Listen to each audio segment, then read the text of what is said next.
Hello everyone. In today's video I'm going to talk about one of these flies. I'm making a box. I thought that it's going to be exclusively for Serbia, but apparently I'm going to have some workshop where I'm going to teach people about euro nymphing techniques and also about tying some flies. And as you can maybe notice if you followed my channel, I made most of these flies in recent videos, so I'm preparing a box that I will use personally. So you have those yavi beads, you have those woven flies. I also made this one like a substitute for pheasant tail and so on and so on. And in tonight's video I'm going to tie one of these and I'm gonna discuss what is my main idea behind these flies. So let me explain about materials first. And first I'm going to use jig hook by Dohiku. I love the shape, it's sharp, it's reliable, and that's perfect. For the weight I'm going to use tungsten jig off, and jig off in 4mm is heavy enough and it suits this hook very well. And I intend to fish this one in very deep spots, very fast spots, and hence the weight of the fly. Ribbing is going to be soft wire, this one in gold, just to change things a little bit. I was using beige, I was using purple recently, just to mix things a little bit up. That's why I'm using gold. I don't think it matters too much. When it comes to tail, I will use barbs from Grizzly Hackle. Just nice one, cheap alternative to cocktail yarn. And for I don't think it matters for nymphs if you have cocktail yarn tail or not. It looks beautiful, but it doesn't support fly or anything else, so I don't need to spend extra money on cocktail yarn for nymphs. I mean, it doesn't make any sense. Okay, I have prepared in coffee grinder all stash of dubbing I have. This one is from Wildcat, but well, for some of you it's not legal to use it, so use body fur from a hare dyed olive or any other fur that you have. This one has a lot of underfur inside, so it's very easy to dub. It doesn't get too scruffy as if dubbings where you can use more guard fur, but you will see when I get close how it looks like. It looks beautiful. And then for the back case, well, for flashback, I'm going to use this. This is from those ornaments that you use for Christmas trees. You can use any tinsel that you like. I like this that has a little bit of purple in it. For thorax, I will use Royal CC, as I usually do. It's peacock color and it's really fine, easy to dubbing, as opposed to some other brands that have a little bit more coarse dubbing than this one. This one is super fine compared to others. For legs, I'm going to use, I have a patch of partridge, like very old one, and it's somewhere along the back, lower end of the back. And I'm going to use this a little bit darker feather for the legs. And it's going to be almost tied in tenkara style. It's going to face forward, and that is to have more movement to the fly. It doesn't resemble the natural, but it certainly gives a little bit of extra movement, which I like. Or another version, and I will try to make a comparison video of these two things, partridge versus rubber legs, just to see if there is any difference, because rubber legs, they definitely last longer. They have some weight to it, not in terms of weight that it will sink your fly, but in terms of moving the water away from the fly, so making those extra movements that hopefully fish can feel with lateral line. And I've been using these in muddy water, and it gave some results. I had some results with those, but I will try to see if I can see any differences in hopefully crystal clear water where I'm going to fish. I hope there won't be any rain. So without any further ado, let's go into tying. I'll talk about a little bit more about tying process and some thoughts behind everything. Let's go. So for the hook, I will use Dohiku J in size 12, paired with 4mm jig of tungsten. And as you can see, I already prepared a couple of them, put them in the phone, just to be easily available for me to use it. Now, inverting the hook will help me just fix the bead nicely. I'll wax the thread prior to mounting it, but yeah, cover the shank a little bit more, a little bit more, just to prevent rotation of the bead later on or anything on the fly. And because I'm using this, I didn't show you that thread, Semperfli 18/0, it's very thin, so I don't want to make too much build-up over here. So I will just make a couple of figure of 8s, as you can see, using as much pressure as I can. Then I'll go along the shank to grip a little bit better, then twist bobbin counterclockwise again to flatten the thread again. It prevents build-up, and then do a couple of more figure of 8s, and this would be okay, I think. Now I'll just check it. It can move a little bit, but it won't rotate around the hook, which is perfectly fine. I don't need to use super glue at this point. Now for the tail, I'll use Grizzly Hackle. A couple of barbs will do. And I'll just make tail that's roughly body length or a little bit less. It doesn't matter too much.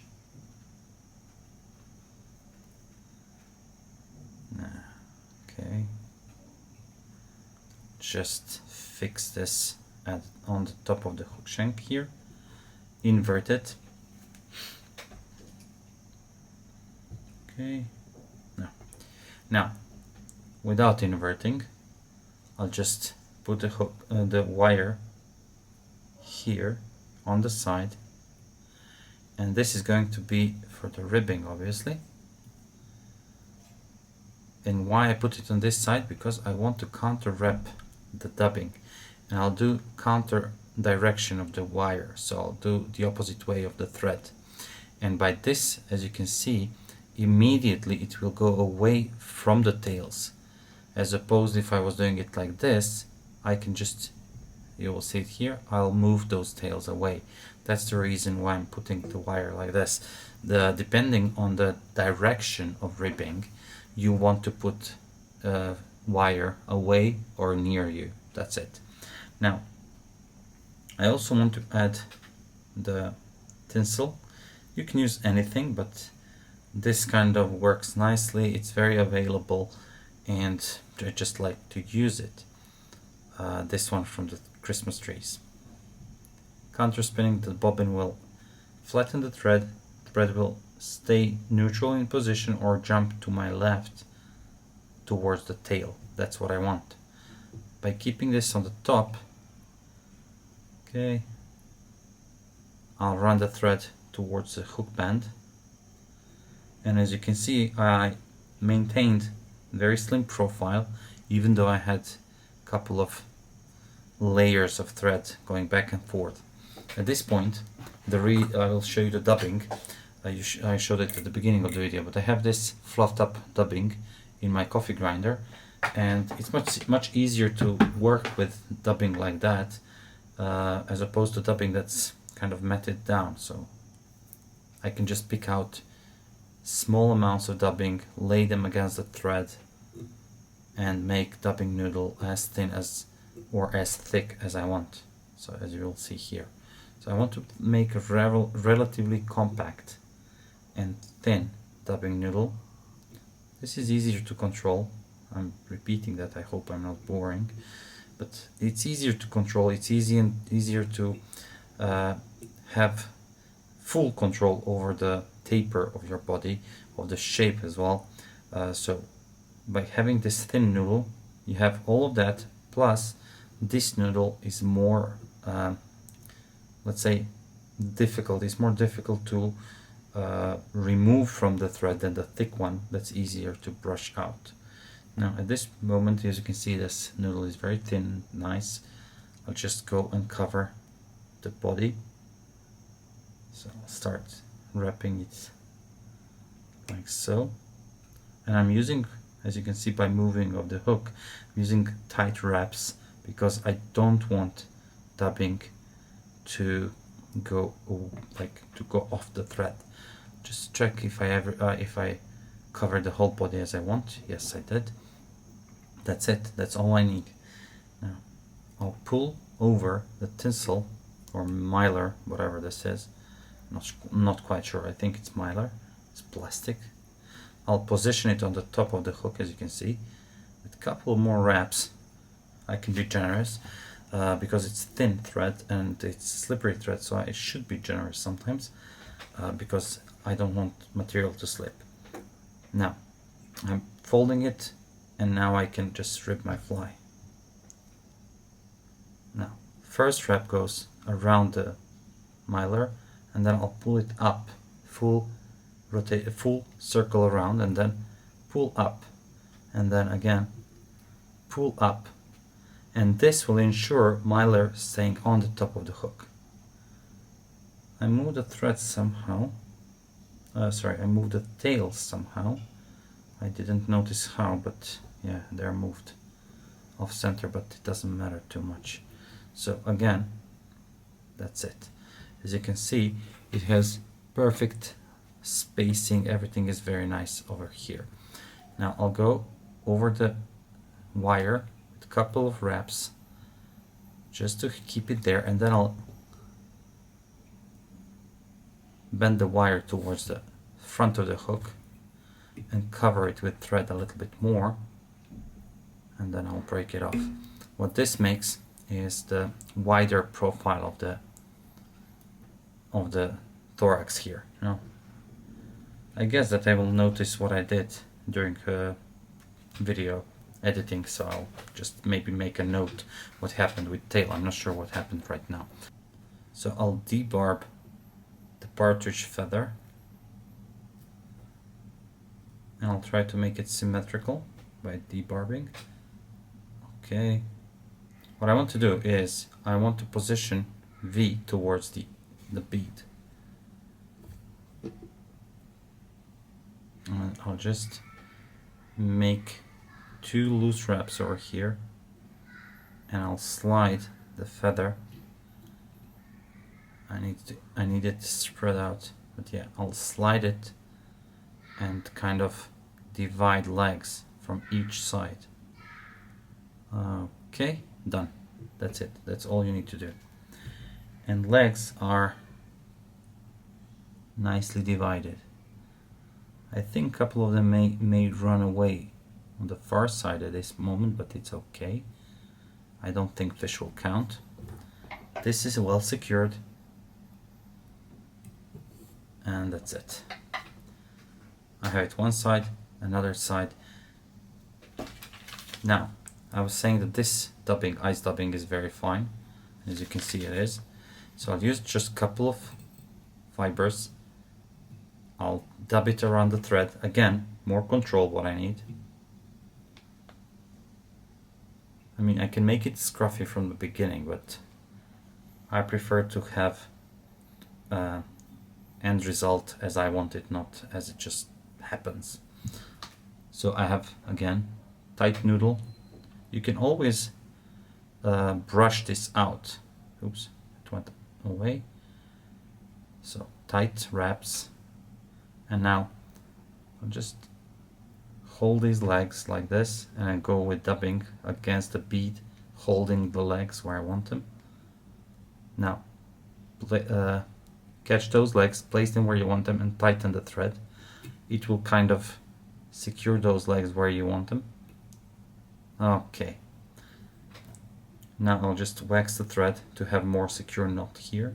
I don't want to use any varnish because I don't want varnish to soak into those legs and destroy them. This one I have more control with finish tool. So just go around those legs and slide the thread down the bead. Now before I tighten this completely, I want to pinch those legs, put them together a little bit, and then tighten the knot. And you can see the knot even, I don't know what happens below everything here. The knot actually pulls those legs forward more, so it will actually make exactly what I want without me even trying to push them forward.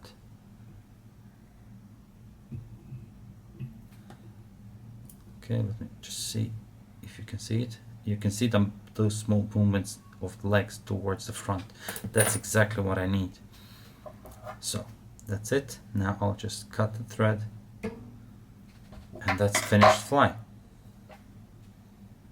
It has this Y shape.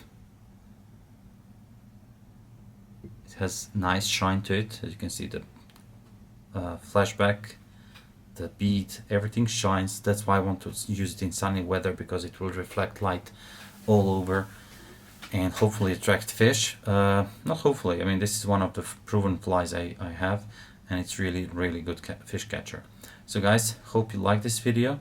I hope you learned something new, and let's see if I can make some other video using these flies and comparing them. I just want to show you the one I will compare. So basically it's the same fly with huge rubber legs.